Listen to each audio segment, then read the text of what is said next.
those of you that don't know me, I'm Sarah Bell. I'm the owner of Hotworks Northborough, and Nicole, when she's done up front, will be coming back to help as well.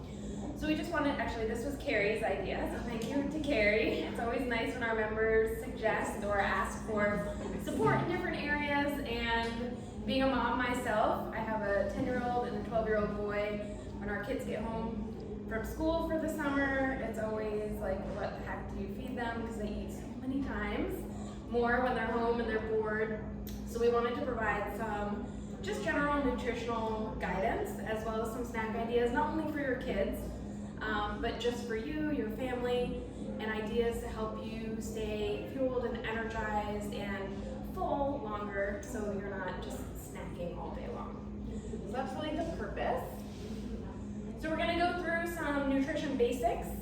We'll go through how to build an optimum snack. We're going to go through some of our favorites, and then we'll just leave some key takeaway messages. This should just take like 15 minutes to go through the slides, and then we've actually made some of the items up here so you can taste them, or if you want to bring some home for your kids to try. These are just some ideas that we use in our house. So I wanted to start with some statistics, just because this was really eye-opening for me as a mom.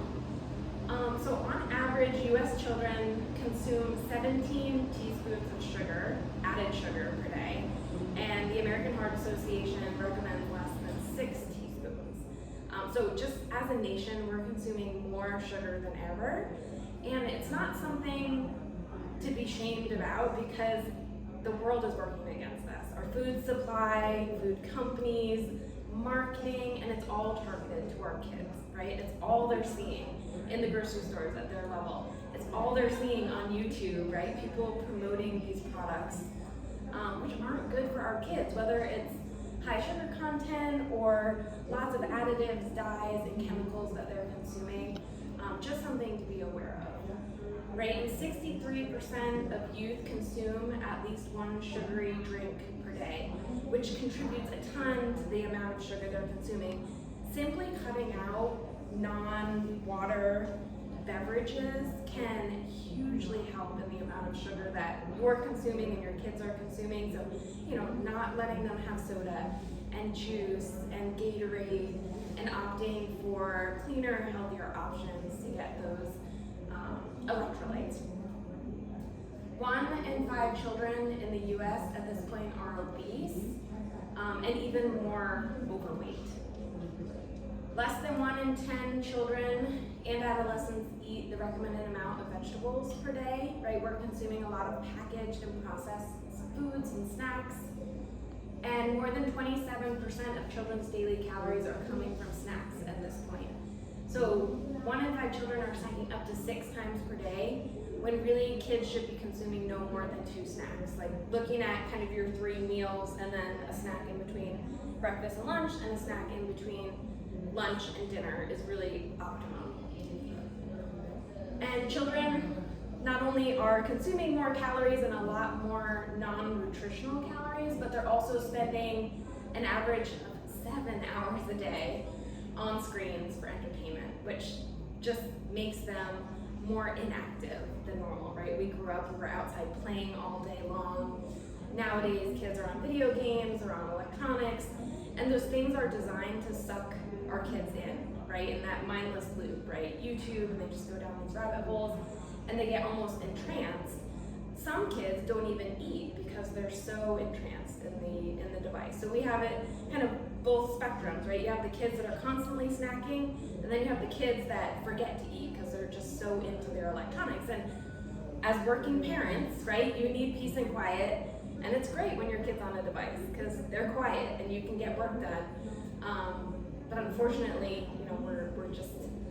it's leading to inactivity and a lot of overweight and obese children. And unfortunately, they're not in a position where they can make healthy choices, really. It's up to us to make those choices and help guide them in the right direction.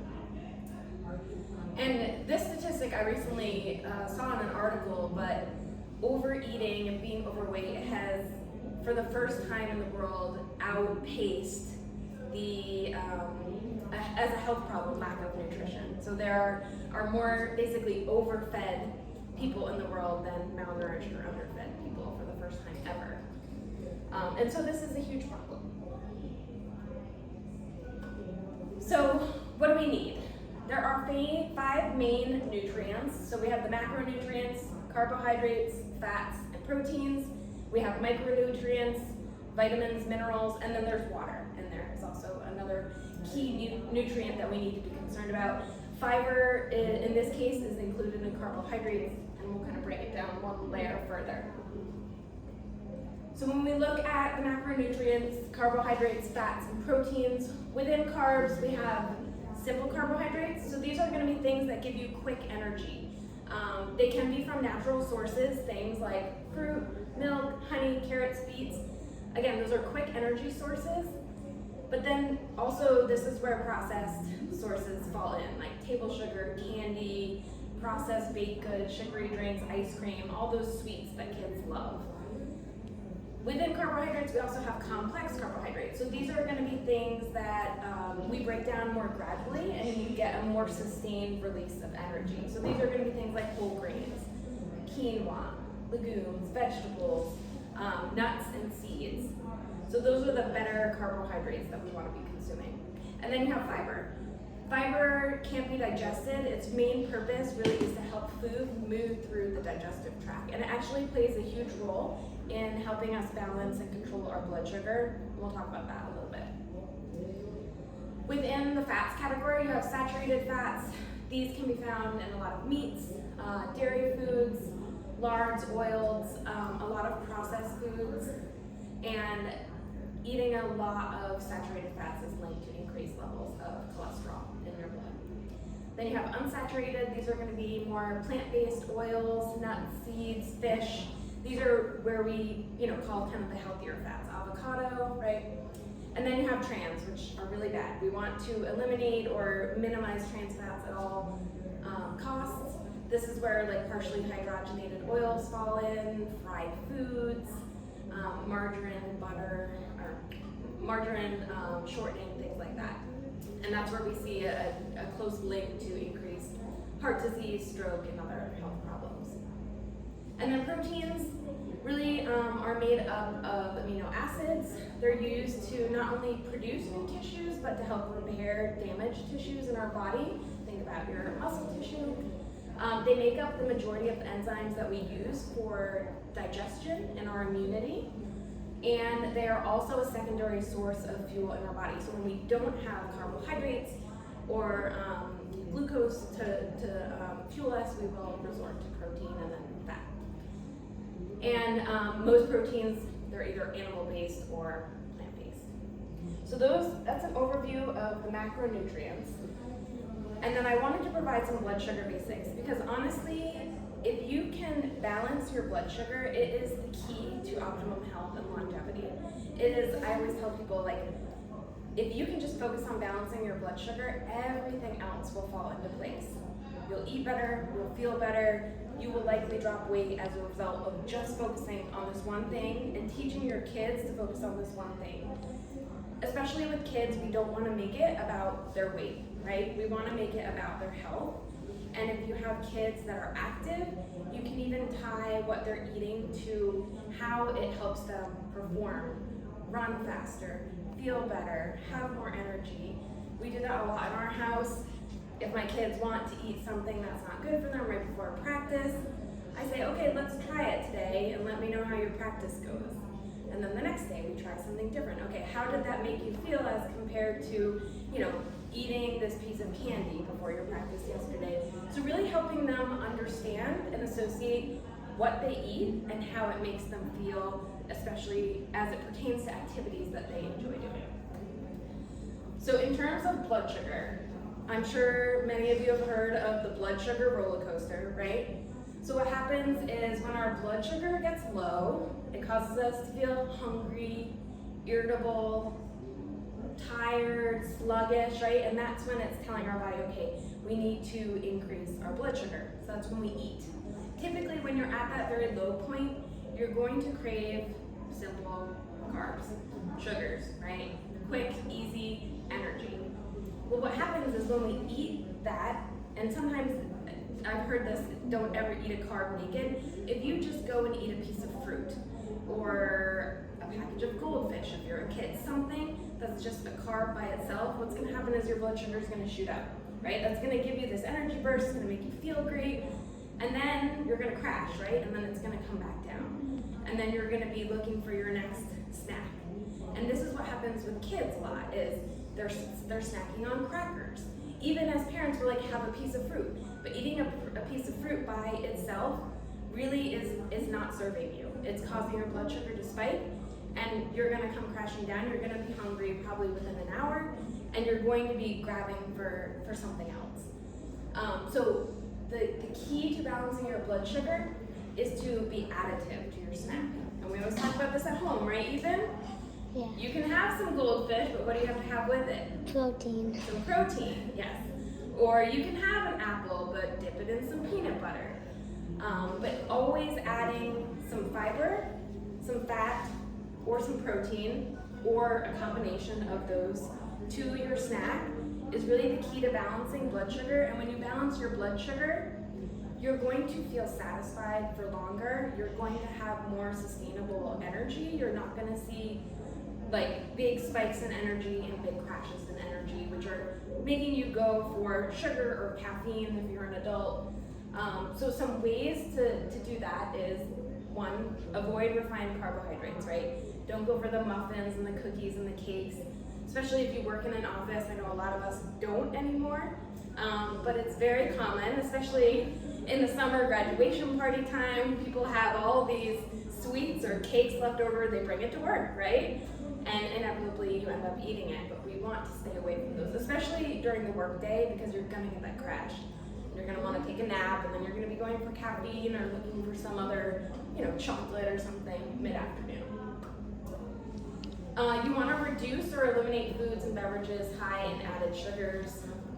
Eat smaller, more frequent meals if you can, because that will help, again, stabilize your blood sugar. And you wanna always choose snacks that combine fiber, protein, and healthy fats. The fiber actually helps slow the absorption of sugar. It kind of blocks or coats, if you will. And then the protein and the healthy fats slow digestion and absorption of carbohydrates as well. So it's just gonna reduce that blood sugar spike after you eat. Taking a walk or engaging in light activity after you eat is a really good way to also lessen that blood sugar spike. So even just walking around your neighborhood, walking around your house, go up and down the stairs, even simply like doing some squats. I know it sounds silly, but anything where you're contracting your muscles after you eat can help the absorption of your blood sugar and help reduce that spike.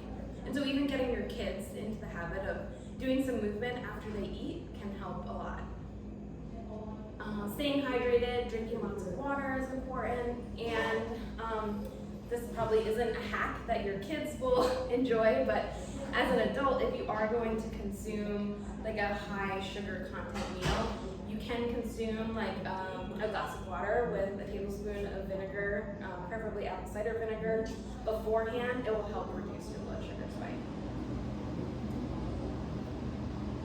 Any questions up to this point?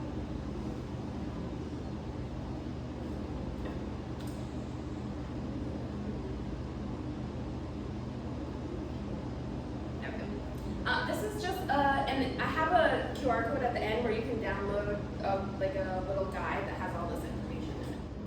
This is just a portion control cheat sheet. I know it's hard to always look at portion controls or no. This is kind of using your hand, all the different portion controls. So protein is like the palm of your hand. I think it has chicken and meat like here, fish, your full palm. Starch is about the size of your fist, so like rice, quinoa serving is about the size of your fist. Fruits or vegetables, same thing, about the size of your fist. Salad, both hands wide open. Cheese, about the size of one finger. Nut butter is like the size of your thumb. Butter, tip of your finger. And then snacks is like a small handful. So I never worry about calorie content, it's more portion control. And I think kids, especially if you store snacks in like bulk containers, right? They go and pour a bowl, it's a huge portion. So just try and keep an eye, or teach your kid this simple trick about just using their hand to be more aware of how much they're consuming when they have a snack. And always not bringing the whole bag of chips or crackers in with you, but pouring that into a separate container. Again, is another way to help control your portion size. All right, so with all that information, I thought this thing on the left is just like a funny, spin on the school year, how often your kids eat, right? They're eating breakfast, lunch, and dinner, and they're having 2 snacks a day. Summer, they're bored, it's snack every hour, right? We made the biggest mistake when we redid our kitchen of doing a snack drawer, and my kids they'll stand at it, and my son will say, I'm not even hungry, I'm just in the habit of opening this drawer and looking in it. So, keep them busy if you can, because they will want to snack if they're bored. And making sure that we build their snacks in such a way where they're not feeling hungry. Yes, boredom will always be part of the equation, and we can try and find other ways to address the boredom piece, but actually making sure they're staying full and fueled longer. The way to do that is to build a snack, so additive, right? Like we talked about before. What you want to do is use this, and this is just a short list.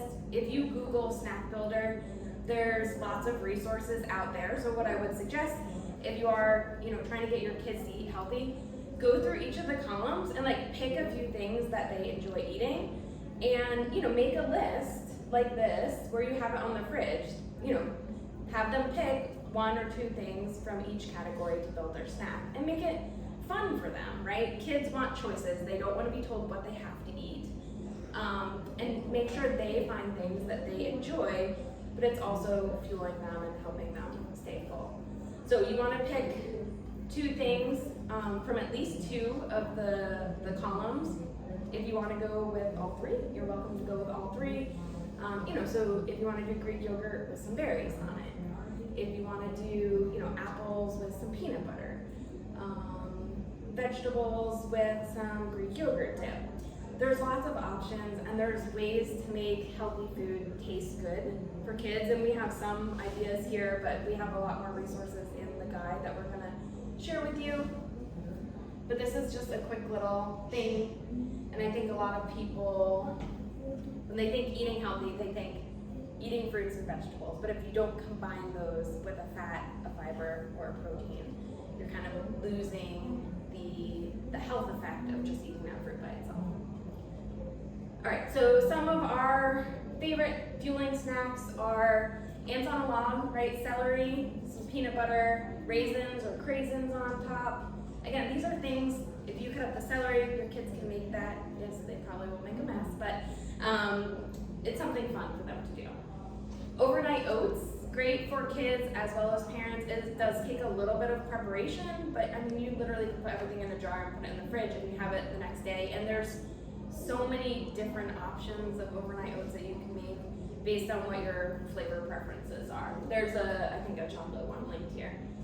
Apple nachos are simply, cut up apple chips, drizzle some peanut butter, put some mini chocolate chips, granola on top. It's like nachos but apples, right?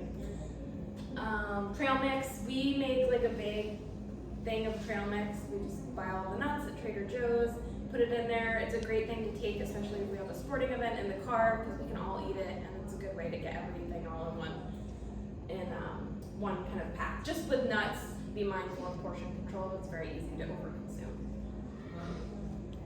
Greek yogurt with fruit or granola. Another hack for Greek yogurt, you can mix it with sugar-free instant pudding to give it different flavors. So there's cheesecake, vanilla, chocolate, butterscotch.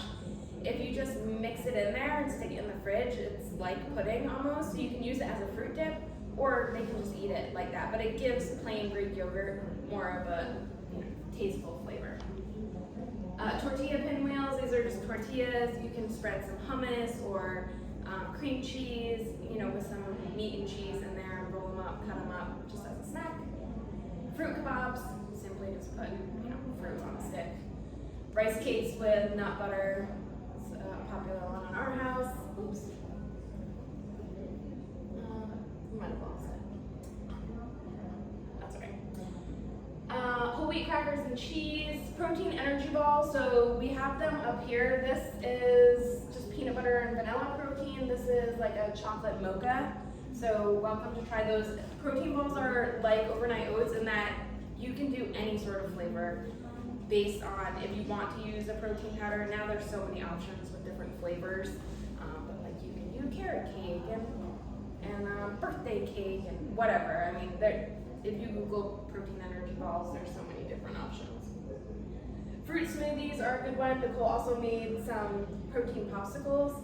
It's basically like coconut milk, frozen fruit blend, a tropical one, some protein powder, blend it all up, pour it into like a popsicle mold that's like a protein smoothie popsicle. Veggies and hummus or Greek yogurt dip. So you could do Greek yogurt with like a ranch powder dip, just as a healthy alternative to veggie dip. Hard-boiled eggs, you can make deviled eggs with hummus or guacamole instead of mayonnaise.